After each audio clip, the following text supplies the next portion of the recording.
Hey, welcome to Brian for Liberty. Today we're going to be talking about Whoopi Goldberg's disastrous take on the view that got her suspended for 2 weeks, whether or not the Federal Reserve is actually going to hike interest rates, and whether or not AOC's plan to keep giving stuff away is a good idea for America. Stay tuned.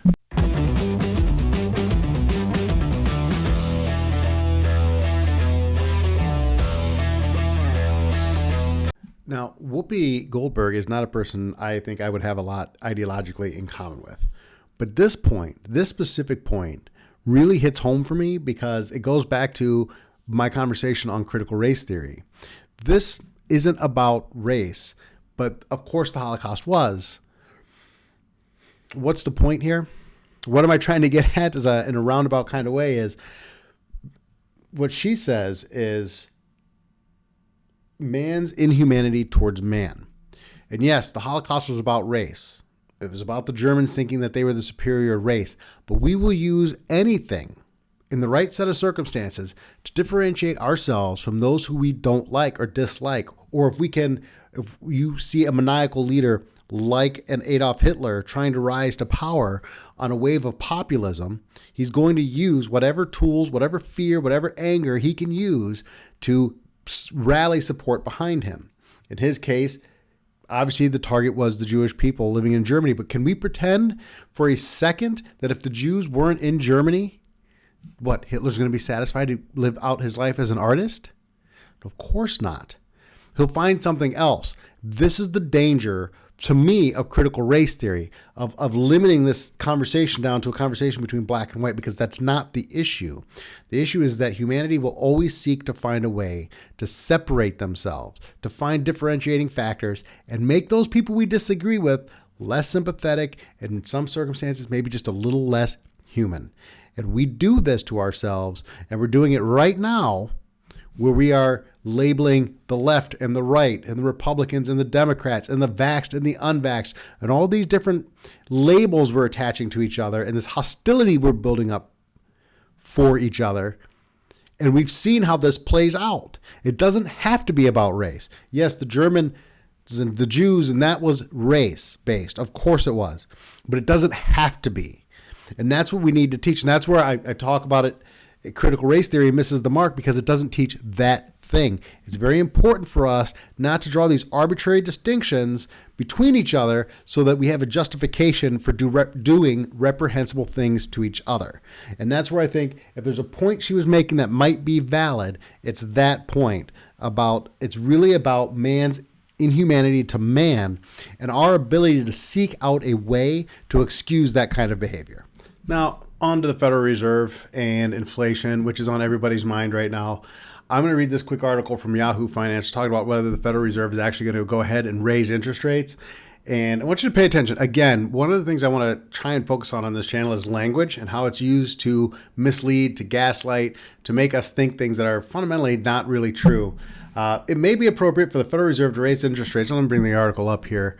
It may be appropriate for the Federal Reserve to raise interest rates 4 times this year and to move more aggressively if the factors leading to higher inflation, such as supply chain issues, are not mitigated. Let me show you something real quick here. That's just Googled real quick. 80% of all U.S. dollars in existence were printed in the last 22 months, from $4 trillion in January of 2020 to $20 trillion in October of 2021. They're lying to you about what's causing inflation. They're just flat out lying. They're being dishonest.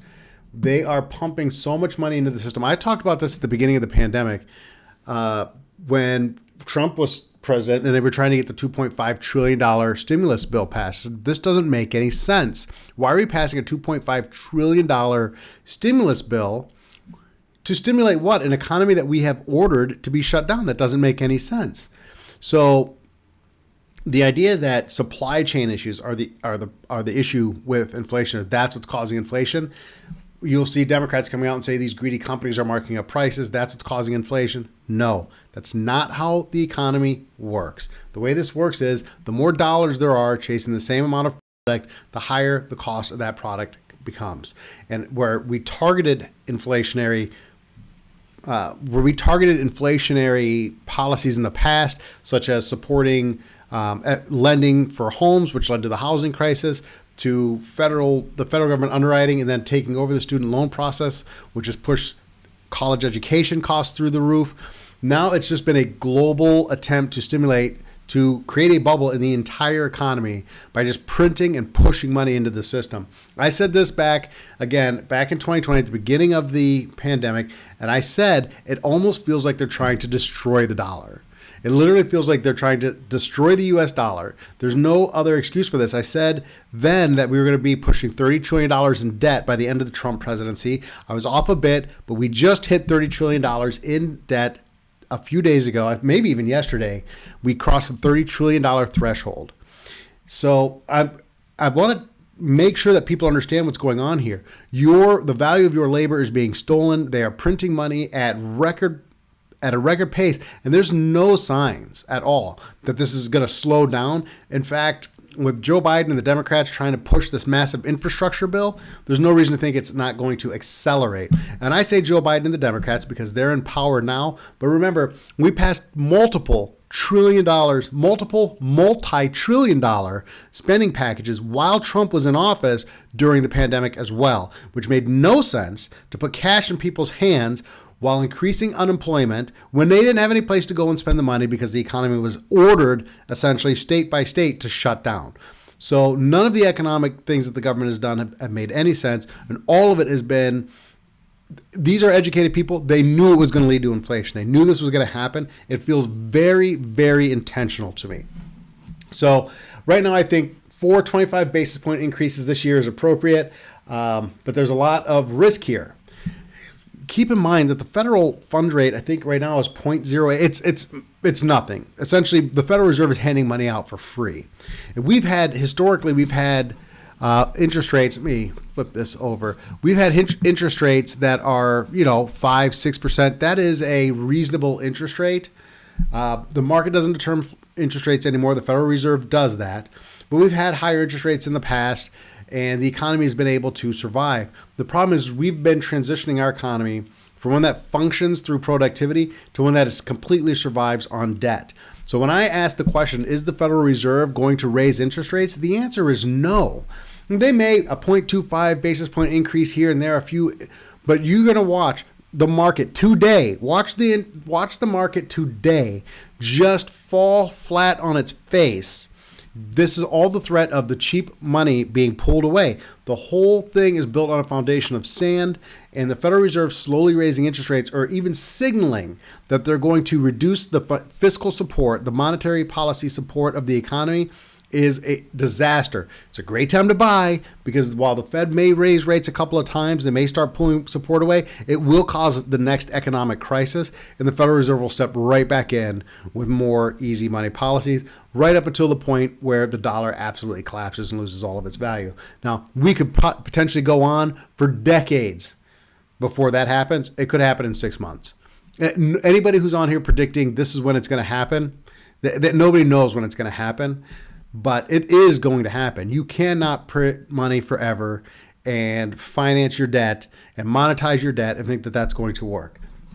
So they are going to raise interest rates. I do see a 0.25 basis point increase in March. I see that happening.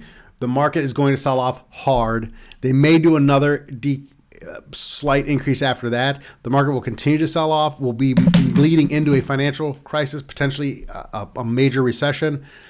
And at that point, the Federal Reserve will put the brakes on any easing or put the brakes on any reduction in their easing policy. And once again, reduce interest rates to near zero and make sure that the free money punch bowl keeps going.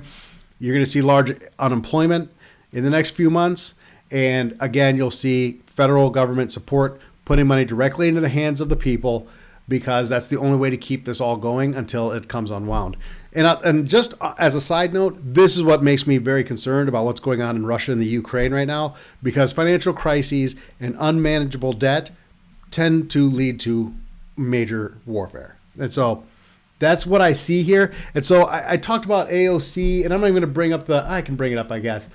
AOC talks about America's surging education costs are a moral hazard.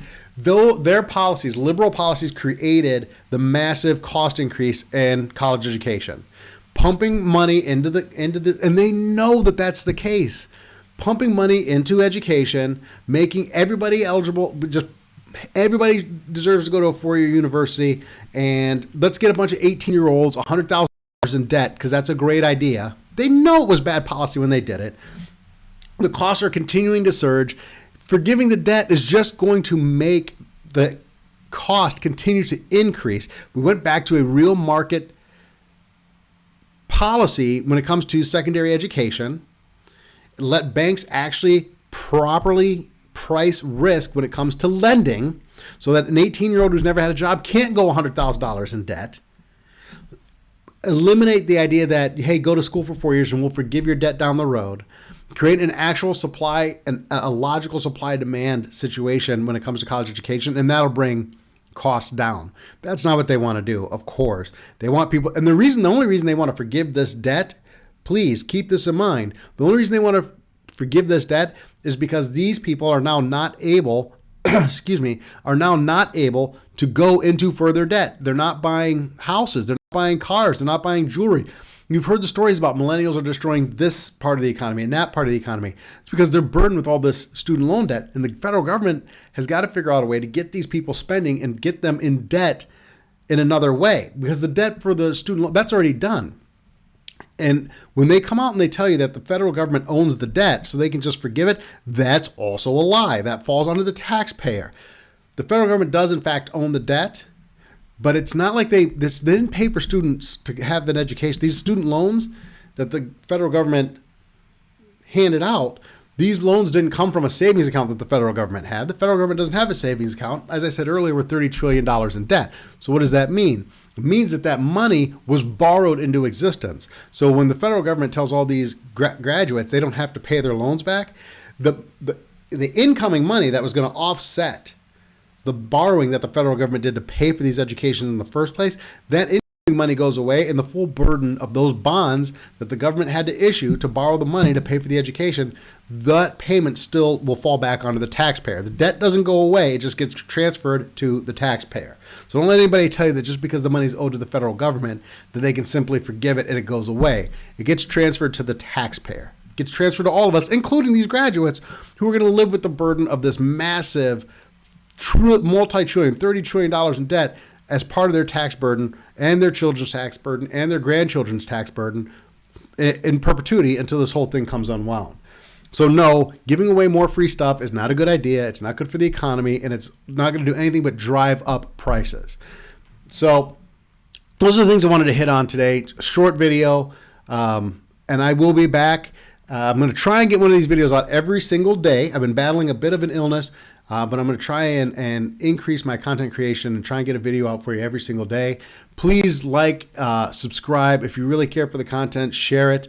But definitely subscribe. Leave me a comment in the comment section. Let me know what you're thinking so that it's good for me, for the algorithm, but I also like to engage. I'm a very small channel, so I like engaging with people in the comment section. So please leave a comment so we can have a discussion. Thank you very much for coming by Brian for Liberty Day, and we'll see you next time.